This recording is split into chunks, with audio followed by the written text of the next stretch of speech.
Good morning, everyone. I hope you can hear me where you are. And I would like to welcome you and thank you to our 14th episode of ESH Launch, where the platform where we discuss issues to do with environment, safety, health, and quality in our workplaces. I would like to thank you very much for joining us to this episode. Our today's agenda, we are going to talk about, we are going to start up with a toolbox talk that is effective safety inductions that is going to be taken up by Tichaona Mungazi. And we jump into our main topic, that is management of contractors by SEER. And we will move on to the announcement. And at last, we will take a group photo after this session. Everybody is going to be allowed to switch on their cameras and we'll take a group photo. Before we dive into our main agenda today, I would like to introduce some new housekeeping rules. To everyone who is not going to participate in terms of voice and video, I would encourage everyone to switch off your mic. That is to unmute your voice microphone, also your video. I also encourage everybody who cannot say anything to make use of our chat platform, where if you have anything to say, but you cannot talk, but you can type, you can use the chat platform and our background team will respond, and I also respond to whatever question, whatever comment that you're going to take during the conversations. We'll also encourage everybody to use the reaction buttons. That is, if you have anything to say, you can raise up your hand, you can put a thumbs up. If you like something, you can use those reaction buttons as we move on with our session. I would like to introduce to you our toolbox talk person, who is Tichaona Mungazi. I know everybody, some of you know Tichaona Mungazi, who is always our co-host in terms of for the past 13th episode of these webinars. So I would like to welcome Tichaona Mungazi. I'd like to welcome everyone and to greet everyone. I hope you are all keeping safe during these COVID-19 times. So today I'm the one who is going to take you through the toolbox talk on the topic safety induction. But this is a different toolbox talk, different from the ordinary ones that we usually have. Because on this one, I'm going to give you a few tips on how to make your toolbox talk effective, how to make your safety inductions effective so as to promote the achievement of positive results in our safety and health management programs. So in every organization, we do have systems, we do have standards, we do have procedures, and most established companies, they do have employees that are within that organizations. And most of these employees, they are well versed with all the standards, all the systems that we have in our organizations. But now when we are introducing new employees, when we are outsourcing certain services, we bring in contractors, we bring in consultancies, but these people, they are new to your system, they are new to your company. So there is need for them to be inducted on the safety issues that are within your system so that they can proceed with their work in a safety manner. So we are saying new employees, visitors or contractors, they are particularly prone to accidents and ill health from work-related activities. And this is mainly due to unfamiliarity with the working environment. We are saying these people, they are new in your system. They are different from those who have been there, who already know the hazards, who already know how to identify and how to control certain hazards. So that unfamiliarity can be a factor that can cause our new employees to be prone to accidents. And also another factor is reduced risk perception. Like for instance, if someone is new to the industry, maybe they are at their entry level, they don't know how to manage risks, they don't know how to assess risk. So for them, when they are managing those risks, their perception on certain risks can be reduced. And at times, because they don't know their rights, they don't know their responsibilities, sometimes they might overcompensate, putting themselves at risk. And another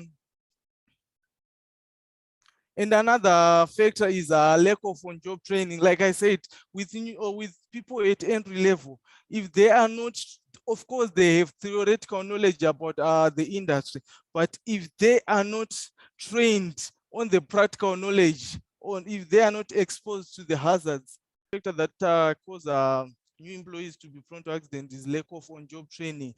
That's where environmental health and safety induction becomes a key component element to protect these new employees from harm in our workplaces. So to define safety induction, it is a process that ensures new employees receive accurate and consistent information on how to perform work tasks safely. So this induction is mainly performed before workers or contractors perform any task or in your workplaces, and it is also a legal requirement. So ladies and gentlemen, let's ensure that when we receive new employees, when we receive visitors, when we receive contractors or consultants or any new people in our organization, let's ensure that we induct them on different safety issues in our organization before they can proceed with other issues.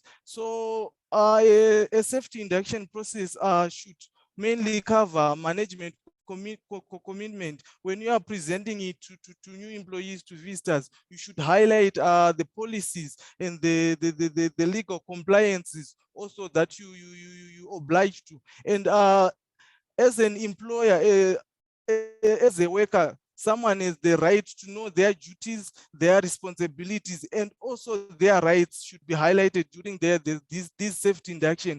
This helps the employer when they are taking up certain tasks, they will know their limits so that they can protect themselves from risk. And also another important thing is to take a tour around. If it is a plant, if there are certain machineries, you should take a tour with the visitor, with the new employee, and show them all those things, and so that they can exhibit and see what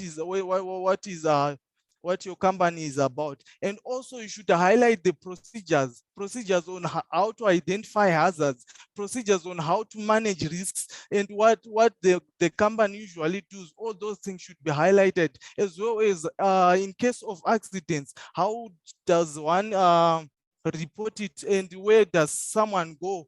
Those procedures also should be highlighted during a safety induction. And also your PPE policy should be highlighted to the employees so that they can know what to do in terms of PPE. And the most important one, the ultimate one, is emergency response, so that in case of emergency, that person, that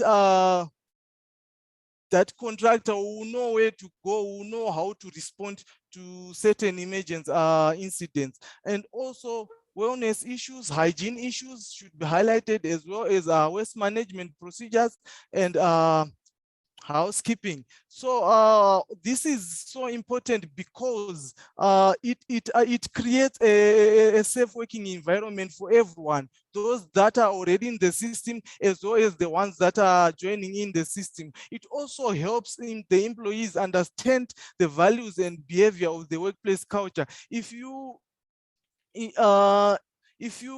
instill that knowledge in the new employees, in the new visitors, it can help you build a positive safety culture within your organization. And it also smoothens and the settlement period of your employee on the new role, because they will have the knowledge from what you would have introduced them to. And it also educate every employee, like everyone say, no, knowledge is power.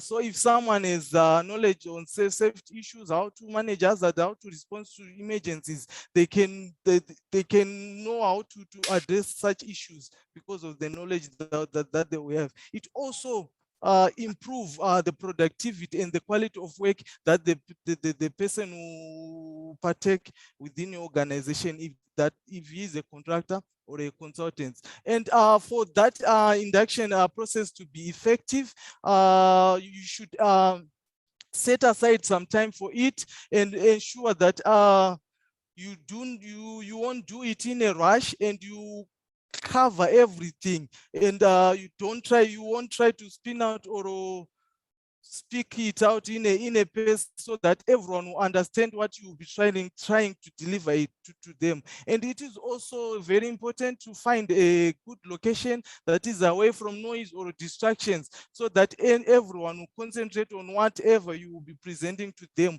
and they can get the knowledge from what you will be saying. And it is also important to make eye contact and ensure that everyone is attending, and you should grab people's attention early. That is at the beginning when you are starting your induction process. Ensure that everyone is keen to learn whatever you are delivering to them. And you should also make it interactive so that it won't be like a preacher and congregant situation where one is only preaching and the other are just listening. Make it interactive. You can ask them how they usually manage their hazards so that they can tell you and you can interact and make the induction process effective. And also keep it simple. But in that case, you should ensure that the message that you are sending in is being understood by all the participants. And for good engagement and for practical demonstrations, you can do pictorial demonstrations, you can do illustrations, so that the employees or the new workers can grasp the techniques that you may be trying to present to them. Say you are talking about manual handling, maybe you can do a practical demonstration and illustrate what is recommended when we are talking about manual handling. And also keep a record of these induction programs, so of all the attendees, so that it can be a reference point in case of accident management, in case of other issues that may arise in the future.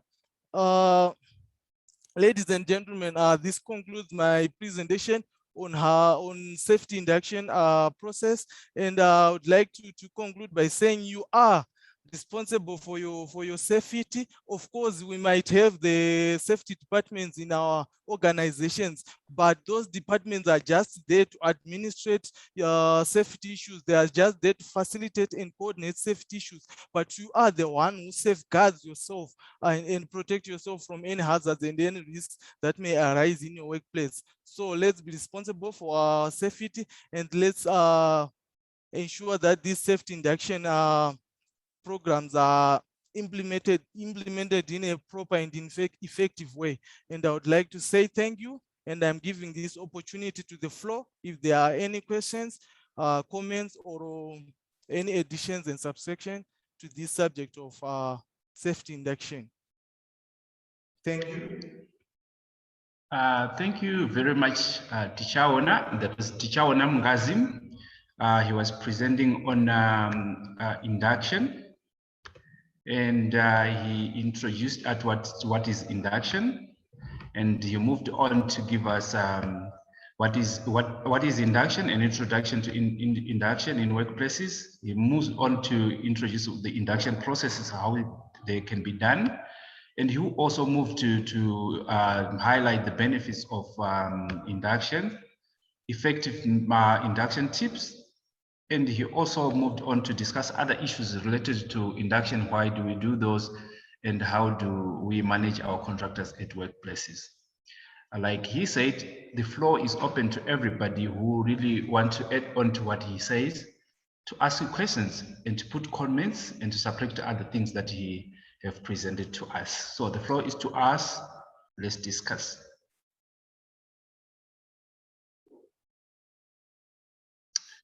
All right. I will also look at our chat section. There is a comment that has been posted by Said. I hope I pronounced that very well. He said, "Good to have an interactive." Oh, sorry. We should also appreciate the conductors tend to work on multiple sites, hence the possible confusion and rules. He's emphasizing that it is important that we need to do this induction to everyone who comes to our workplaces, especially to these contractors, since they work maybe different, multiple or a different sites with different rules. So they need to be re-emphasized to your new rules and other rules related to your work and your workplaces. And there is another comment that you also put, Said. He said, we also need to incorporate the COVID protocols in our inductions to everybody who is either maybe our subcontractor or a new visitor to our work premises. And thank you very much, Saidi. And also move to the chat side where Fungai Mpunga said, we should also appreciate that contractors tend to work on, is it, so I think I mixed up my comment. Fungai Mpunga is the one who said we should also appreciate the contractors tend to work on multiple sites, hence there is possible confusion and on rules and practices at workplace. Thank you very much for your contribution. Let me just read out again the comment from Sia. He said, challenge is to be assured that our induction is understood. Most companies nowadays conduct assessments. Thank you very much, Sia, for that comment that you have placed on. I also need to read out my Said comment. He said, good to have an interactive session. It may be a good idea to have a document assessment, multiple choice question to confirm the induction content has been understood. Thank you very much, Saidi. He's emphasizing that after you have inducted your contractor, it is important maybe to incorporate a question choice, a question section where you ask them questions, multiple choice questions, so that it can reveal that they have understood your induction at workplace. So if anyone who needs to add on to what teacher said, I welcome you. You have the audience.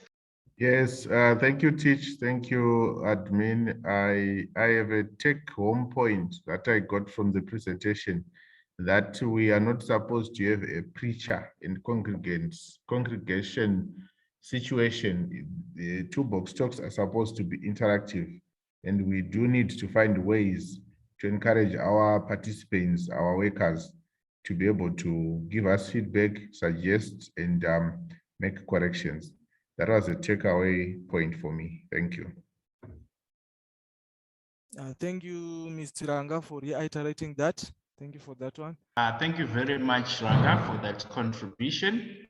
I think with everybody is contented with what Tichaona presented from our toolbox talk.